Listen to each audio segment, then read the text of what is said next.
Kung may hihilingin man ako kay Lord araw-araw, iyon ay ang walang hanggang lakas, gabay at proteksyon.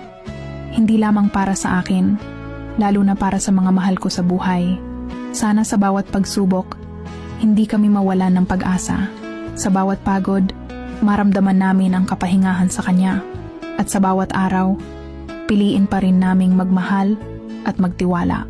Sa gitna ng katahimikan o kaguluhan, madama pa rin namin ang Kanyang presensya. At sa bawat bukas, harapin namin ito ng may tapang at pananampalataya.